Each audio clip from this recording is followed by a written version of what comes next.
पंढरीनाथ भगवान की जय ज्ञानेश्वर महाराज जय सद्गुरु संत तुकाराम महाराज की जय शांती ब्रह्म एकनाथ महाराज की जय गिरी महाराज की जय सद्गुरु श्रीपाद रामदास महाराज की की जय जय. सद्गुरु पांडुरंग दादा महाराज की जय श्री स्वामी समर्थ महाराज की जय जय. हर हर महादेव.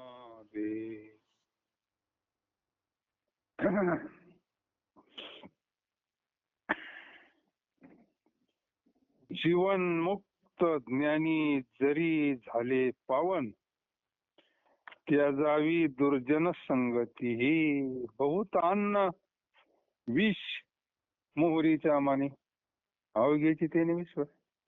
तुका म्हणे जेणे आपुले सोहित, तैसी करा नीत विचारोनी.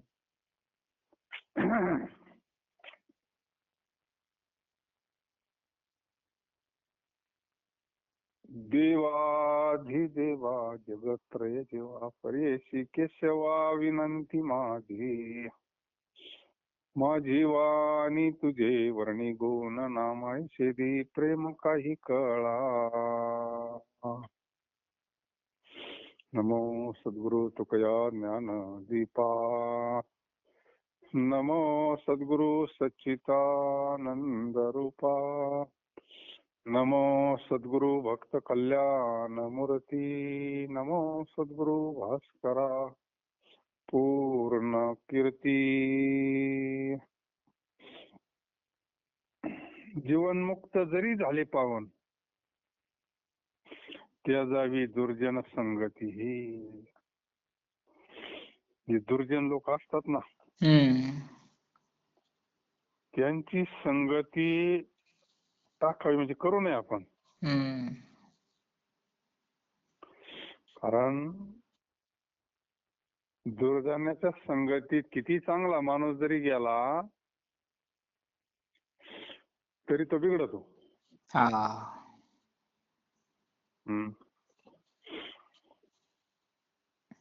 आहे ना.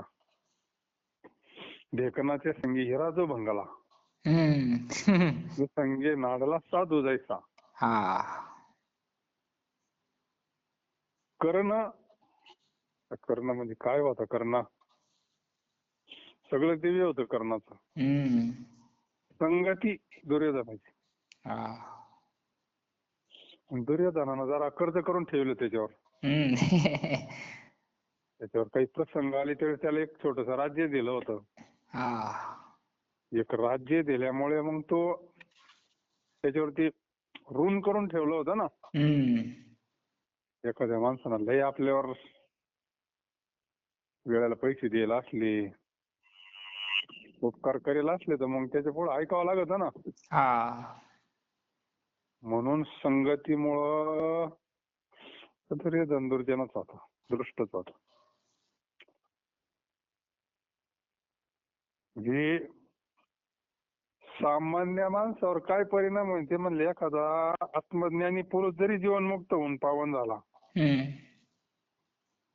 तरी त्यांनी दुर्जनाची संगती टाकावी. बाकीच्याचा काय विषय राहिला मग.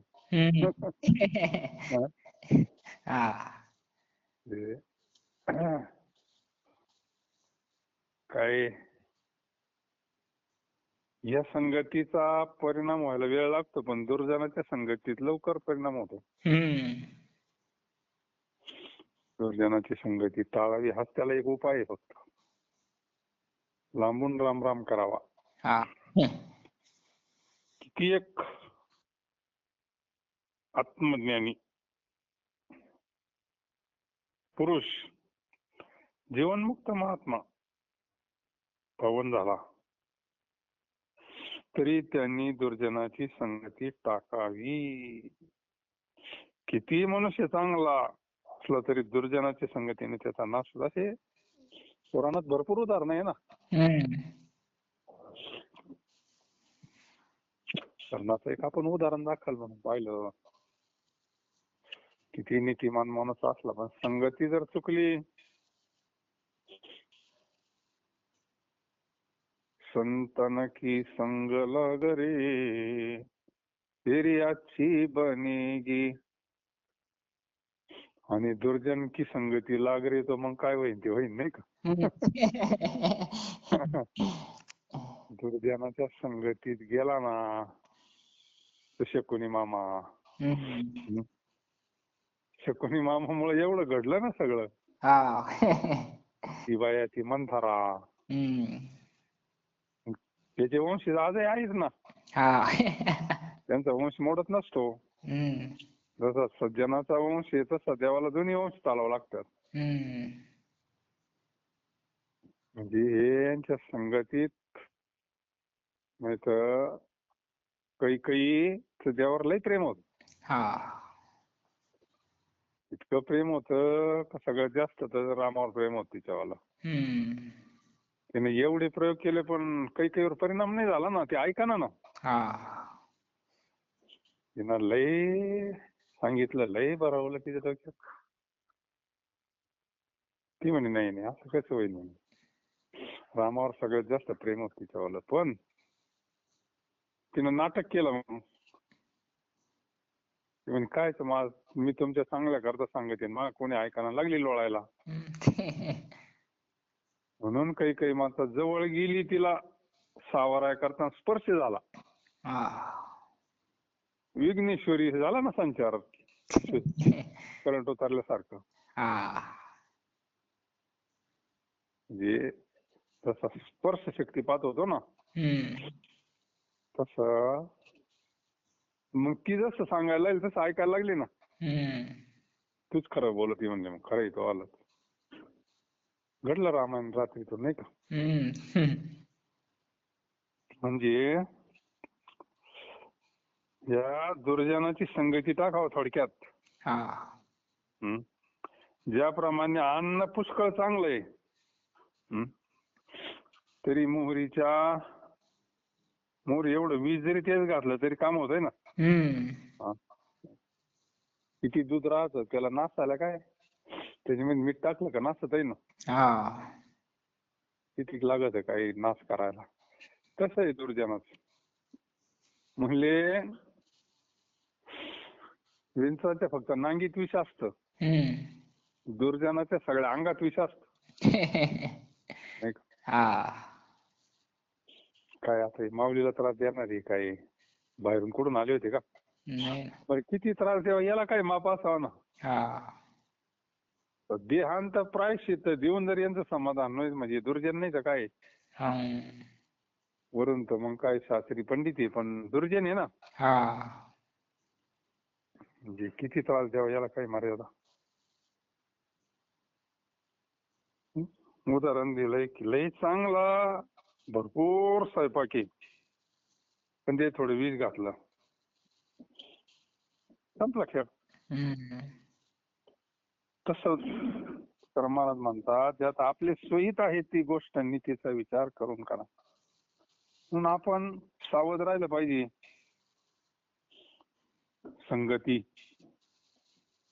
संगतीचा परिणाम ती वडाळ गाईचं उदाहरण तुम्हाला सांगितलं होतं.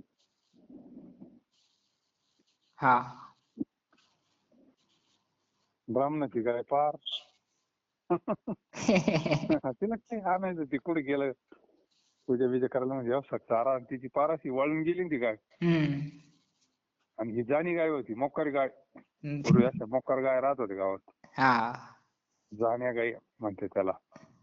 काय ते काय कोणी खाऊन येते भल्या ताज्या राहतात. एक दिवस संगती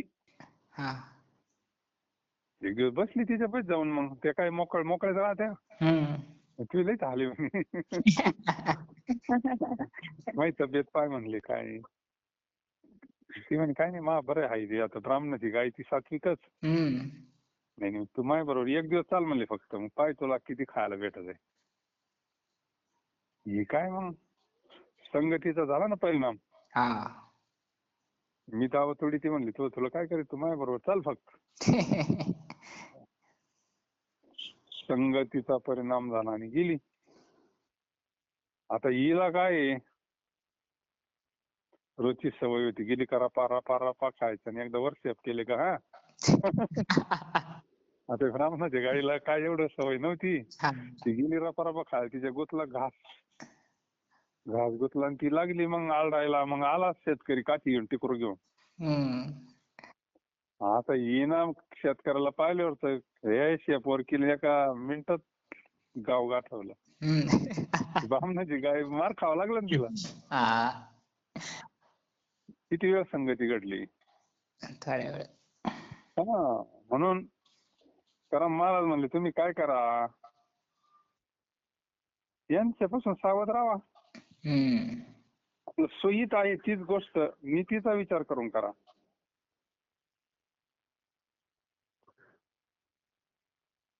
ज्याच्याकडे नीती नाही, धर्म नाही, सत्य नाही, तोच दुर्जन ना. मग दुर्जनाचं काय लक्ष नाही. म्हणून महाराजांना त्या अभंगातून परमार्थाच्या कडाला पोहोचलेल्यांना सावध करायचंय. म्हणण्याला तर पार काय मातीत घालतील भरोसा नाहीये. पण एखादा पार मुक्त झालेला महात्मा हा त्या संगतीत गेला. आता तो आजच्या मेळ्यात सुरुवातीला चांगलाच होता ना. आजच्या मेळ्याचं सुरुवातीचं चरित्र आपण काय ऐकलेलं नाही का. आजच्या मेळा पाप राशीन तोही नेला वैकुंठाशी. अगोदरचं चरित्र पण एकदा दृश्य पाहिलंच फक्त दुर्जनाचं, गेला ना. खेळ झाला, सगळा खेळ झाला, आयुष्याचा खेळ झाला. म्हणून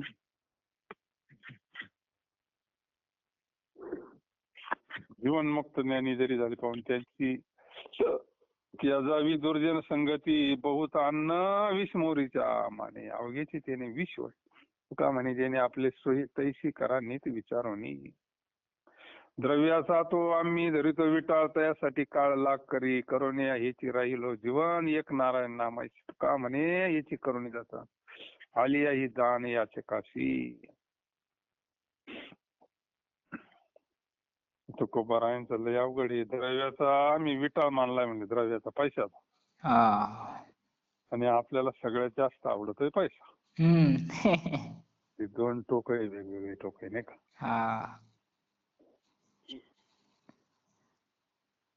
जगद्गुरु तुकोबारायांना पैशाचं स्वरूप कळालं याचा अर्थ नाही का. आणि देवाचं स्वरूप कळालं. पैसा वाईट नाही, पण त्याच्यापासून सुख भेटन ही भावना चुकीची. ती एक व्यवस्था आहे, सुखाचं साधन नाही. त्यांना कळालं सुखाचं साधन तुला तो एक देव करून घ्या. म्हणजे सुखाचं साधन कळालं ना त्यांना वेगळं आहे. आपल्याला असं वाटतं जितका पैसा जास्त तितका माणूस सुखी. पीठ बसलेलं आहे डोक्यात असं. काही निघायला तयार नाही. ती धारणा जोपर्यंत बदलत नाही आपली, आणि तशी बदलणारच नाही ते आतून, त्यावेळेस ते सुख आपल्याला प्राप्त होईल, स्वतःला अनुभव येऊन. अरे हे तर सुखाचा काही संबंध नाही. करीशी देवा विना सावगी होईल निराश म्हणले. तृष्णा वाढविशी बहुस कधी सुखाशी न पावशी. म्हणून जगद्गुरु तुकोबाराय म्हणतात द्रव्याच्या मागे काळाचा पाठलाग आहे. द्रव्याचा तो आम्ही धरितो विटाळ तयापाठी काळ लाग करी करुणी हिचे राहिलो जीवन एक नारायण नामायचे. द्रव्याचे मागे काळाचा पाठलाग आहे, म्हणून त्याचा संग करणे खोटे आहे. निश्चय झाला संतांचा, निश्चय. निश्चय झाल्याशिवाय व्यवहारी सत्ता आहे नाही का. आणि भागवतकारांनी ते किती 15 काहीतरी अनर्थ सांगितले ना.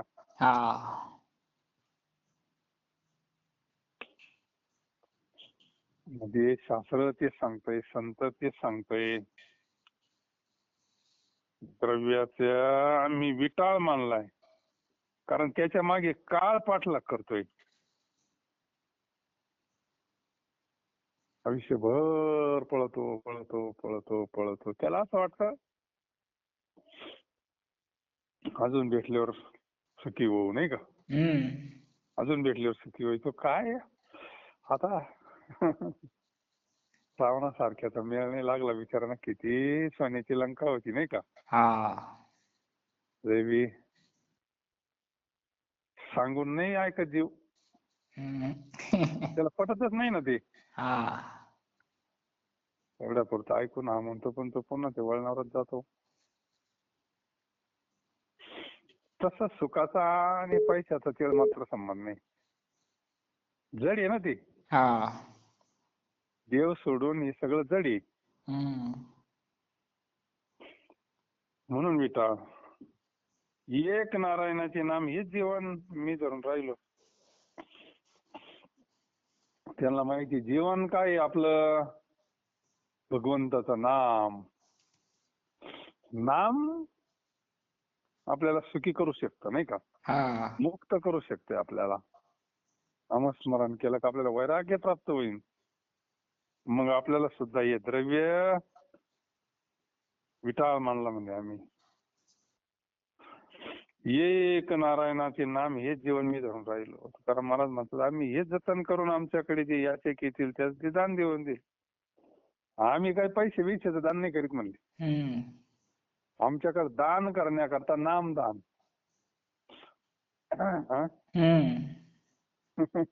कन्यादान करायचं ठरलं तर नामदान, लोकभूमिदान, कन्यादान, अन्नदान, सुवर्णदान, हिरण्यदान, गोदान. हे सामान्यात मोडलं जातंय ना. दाता तोची एक जाना नारायण. तो खरा दाता आहे ना. नाव कोणाचं निघत? सामान्य जे स्नान करणारे काही काळ निघत, नाही का? यांचं दान पाहना. यांचं दानच नष्ट होत नाही ना. बाकीचं किती दिलं तर कालानं नष्ट होतच आहे, नाही का? त्याला भीती आहे, परत तशी याला भीती नाही ना. एवढं जरी पटलं आपल्याला तर लय झालं, नाही का? आणि आम्ही जपून ठेवलंय. तुकाराम महाराज म्हणतात जे कोणी येतील याचक, आम्ही दुकान टाकलंय म्हणजे, नाही का?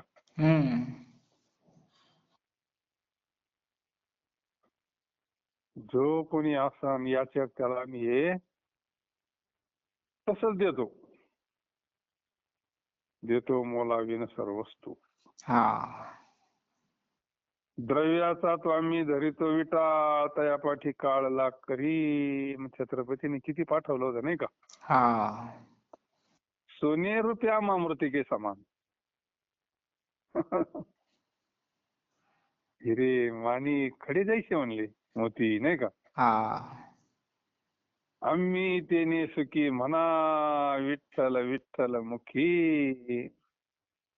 कंठी मिरवा तुळशी व्रत करा एकादश. छत्रपतीने बोलवलं त्यांना एकदा. या म्हणले एकदा आमच्याकडं. आता आमच्या सारख्या साधूचं काय काम म्हणले तुमच्या राजदरबारामध्ये, नाही का? आमच्या नाही या म्हणले एकदा. काय अधिकार असतो साधूचं, शक्ती. आणि असं काय त्यांच्याकडे म्हणले मला देण्यासारखं, नाही का? मला देण्यासारखं असं काय त्यांच्याकडं? काही उंची असती साधूची. आता कलियुगात आहे ना, पैशानं पार हे झाले.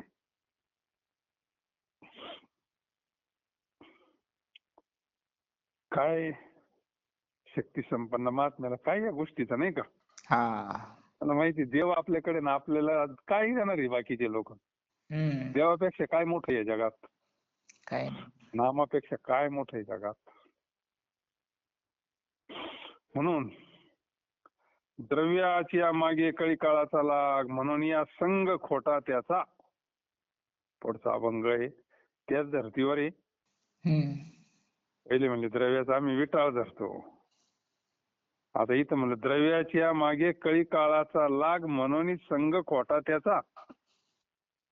का खोटा? कळी काळाचा लाग आहे ना त्याच्या पाठीमाग. मर्डर होते, गरीबाचे होते का श्रीमंताचे होते? पैशावाले. आता गरीबाला काय कोण काय करी नाही का?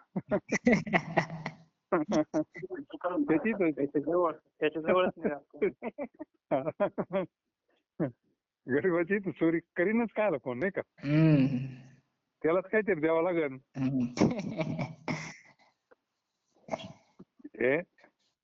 मी तुझे बोल नाही. द्रव्याचे मागे काळाचा पाठलाग आहे म्हणून त्याचा संग करणे खोटे आहे. कामापुरतं असलं का झाले नाही का? रोटी कपडावर मकान. त्याचा हव्यास नकोय ती एक चलन आहे ती नाही का? पण हव्यास नकोय आणि प्रारब्धात असलं तेवढं बघून तर देतोच आहे नाही का? अनुकूल प्रयत्न करणं असला तर. तिची नशा नकोय, व्यसन नकोय. नरकाचे मूळ जे द्रव्य त्याचा त्याग करून मी इथून पुढे प्रसंग विशेषी कथा करीत आहे. आता लईच महाराज टोकाचं बोलतात. नरकाचं मूळ आहे म्हणले जे द्रव्य, त्याचा त्याग करून मी इथं. आता हे काही लोक पैशाचा दुरुपयोग करतात, मग त्यांना काय? पैशाचा विनियोग चुकीचा जे लोक करतात त्यांना तिकीट नरकाच आहे. काय चुकलं त्यांच्यावाला सांगा? नाही ना. आता हे काही तरुण मुलं ज्यांच्याकडे अमाप 2 नंबरचा पैसा आहे बापात, चुकीच्या मार्गाने जाता का नाही ते? चुकीच्या मार्गाने गेले का मग त्यांना इथं तर शिक्षा आहेच, पण तिकडे नरकाचं तिकीट आहे ना डायरेक्ट. रिझर्वेशन. नरकाचे मूळ हे द्रव्य त्याचा त्याग करून मी इथून पुढे प्रसंग विषयीची कथा करत आहे. म्हणून जगद्गुरु तुकोबा आहे म्हणे आम्ही त्याचा त्यागच करून टाकला, देवाची कथा करतो. कथा केली म्हणजे वैराग्य टिकत, विवेक. आता हे सत्संग काय करताय? त्याच्या करताच आपला निश्चय व्हावा संतांच्या वचनाना, तिथे गेल्यावर आपल्याला समाधान भेटावा, विसर पडावा थोडा या बाकीच्या चिंतनाचा नाही का? घरी पडत नाही. एकामेकाच्या नेताना ते वातावरण, तो प्रसाद, संगतीना. मूळ उद्देश हाच आहे सत्संगाचा, बाकी काय? पण इकडे यायला जरा थोडा आळवू येते नाही का? पण त्याच्यावर पाय देऊन आलं पाहिजे आपण नाही का? प्रत्येकानं 3 दिवस सत्संग आहे, आपण तसा तर व्यवहारात वेळ काढतोच आहे ना बाकीच्या गोष्टी करता. इथंच आपल्या हिताचं आहे.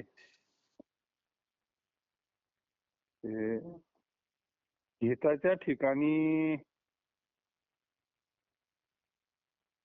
काहीतरी आपण सबब सांगतो, नाही जमलं बा यायला नाही का?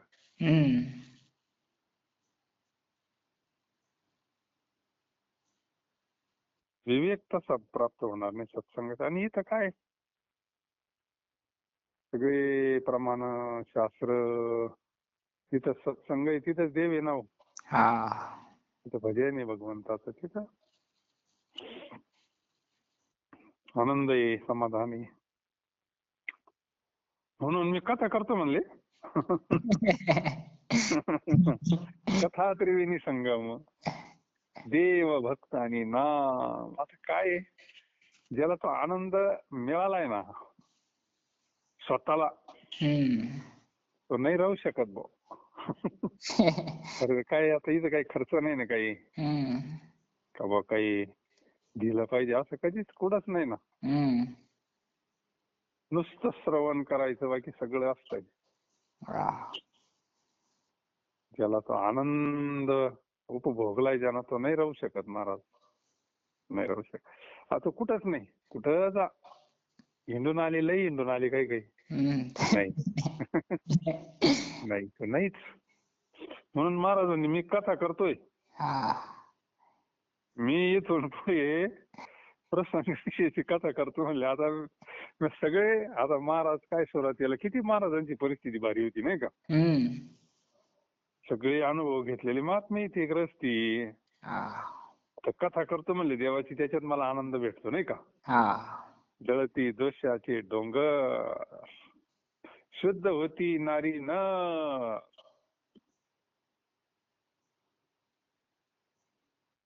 काय किती मोठं शुद्ध होण्याचं पवित्र हरिकथा आहे नाही का. शुद्ध ऐकायला भेटतं, शुद्ध, इतकं प्युअर, इतकं शुद्ध.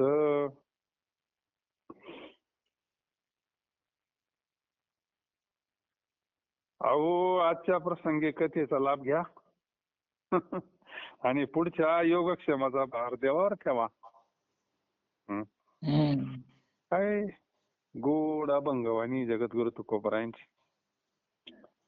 तुम्ही लाभ घ्या चांगल्या गोष्टीचा, आपलं कर्म चांगलं करा, आपल्या वाट्याला आलेलं कर्म चोख करावं आणि योगक्षेमाचा भार देवावर टाकावा नाही का. सगळं संरक्षण त्याच्या शक्तिशाली भगवान परमात्मा. पण कथेचा लाभ घ्या म्हणले. आपले चांगले व्हावे, आपणास दुःख मिळू नये, याविषयी आपण कितीही सोस केला तरी त्याने आपल्या प्रारब्धात, शेवटी काही गोष्टी प्रारब्धाच्या असतात नाही का. प्रारब्ध कोण बदलावणार आहे सांगा. हा माग पुढे संत करतात. संतांना माग पुढे करण्याचा अधिकार आहे. एखादी व्यक्ती समजा आणि त्याने नोकरीचे पैसे साठवून ठेवले मुलीच्या लग्नाकरता. मुलीच्या लग्नाकरता पैसे बँकेमध्ये ठेवले, पगाराची कट होते त्याची समजा, असं समजू आपण. तर लग्नाच्या अगोदर त्याच्यावर प्रसंग आला एखादा ऑपरेशनचा, तो काढू शकतो पैसे. पैसे लग्नाचे येते पण तो काढू शकतो, त्याचे पैसे आहे ना ते, त्याला अधिकार आहे काढायचा. तसं संत आपलं प्रारब्ध माग पुढे करू शकतात, पण ती कधीतरी भोगावंच लागेल ना. ब्रह्मानंदांच्या अंगावर कोड होतं, कोड फुटवलं. ब्रह्मानंदाच्या अंगावर कोड होतं. मग घरचे म्हणायचे लग्न कर, हे म्हणायचे नाही माझं कोड बरं झालं लग्न करीन. त्यांना ते निमित्त सापडलं होतं ना. लग्न करायचं नव्हतं पण घरच्यांना नाही म्हणता येईना, मग ते म्हणायचे माझं कोड बरं झालं का, मग मी लग्न करीन म्हणायचे. मग ते त्याच्यामुळे वैराग्य झालं ना त्यांना, त्या देवावरच ममत्व कमी झालं. मग एकदा महाराज त्यांना म्हणले होते, अरे ब्रह्मानंद तो बरं करू का. नको म्हणले महाराज. नको म्हणते म्हणजे पहा, कारण जरी आता बरं केलं पण मग कधीतरी हे करावंच लागेल ना. त्यापेक्षा ते भोगून संपला, विषय संपला. बरे म्हणले मला ते वैराग्य त्याच्यामुळे होतंय म्हणले, त्या कोडामुळे माझं वैराग्य टिकतं म्हणले. देवावर उदास कधी असतो माणूस अशा वेळेस.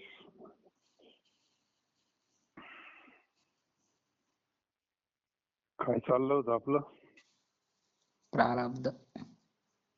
प्रारब्ध. काही गोष्टी आपल्या जर प्रारब्धात दुःखच असन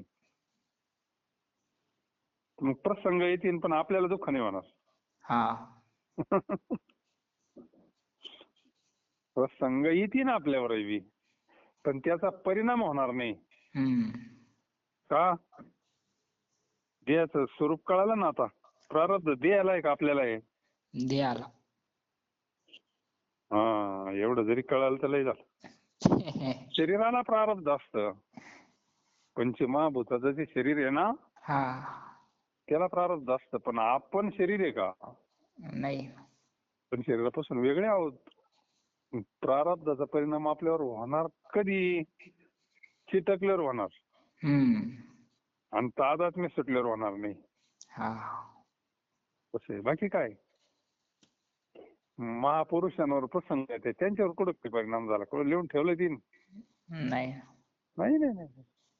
त्यांना त्याचा स्पर्शच होत नाही त्या दुःखाचा. ते म्हणले सुखदुःखे समे कृत्वा लाभो लाभा. सुखदुःख समान आहे आम्हाला. नाही तर अशा आनंदाच्या रेंज मध्ये असता का तिथं दुःखाची रेंजच जात नाही.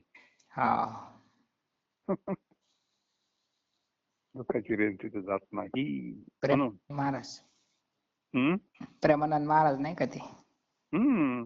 ताजं उदाहरण ना आता.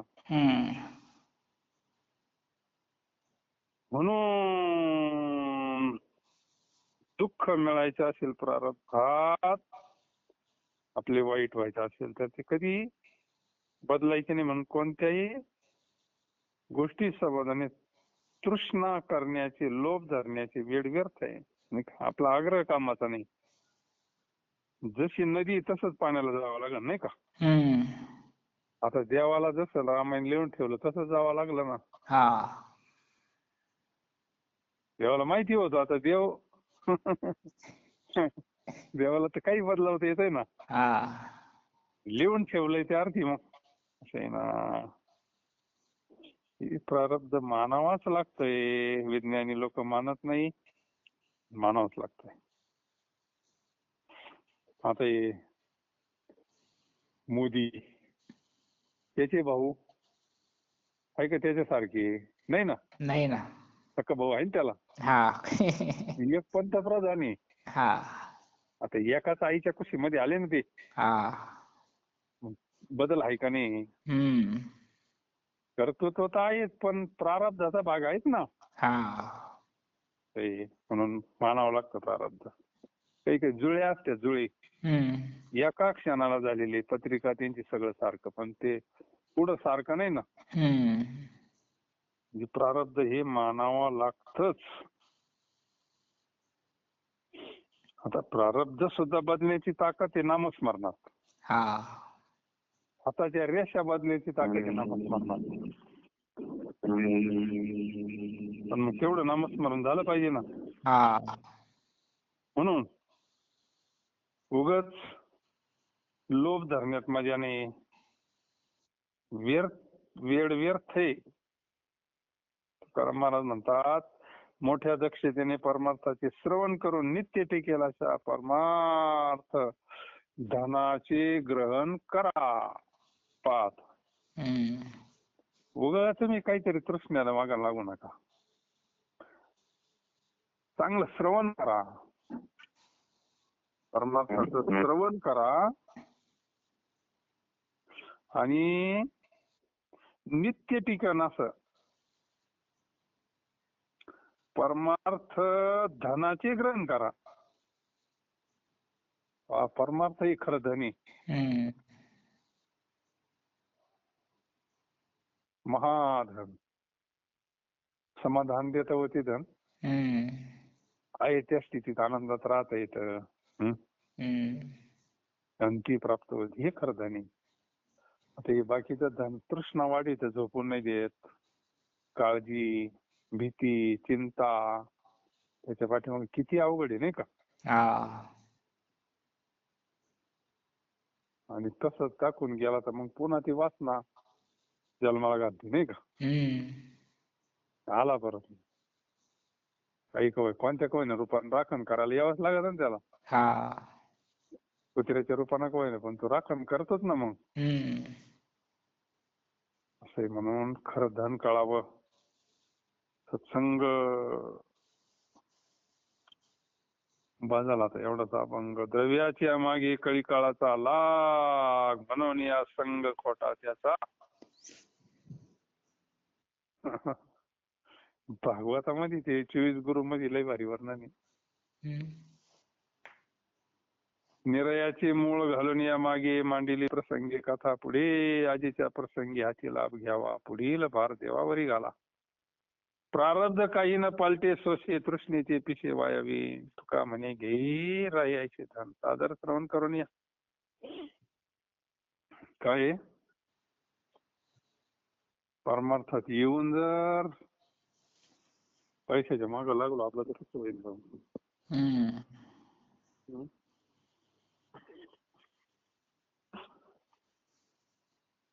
मूळ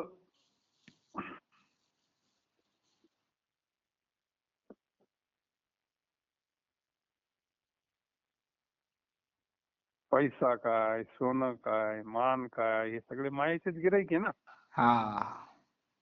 त्याचं ज्ञान झालं पाहिजे आपल्याला, स्पष्ट कळायला पाहिजे आपल्याला.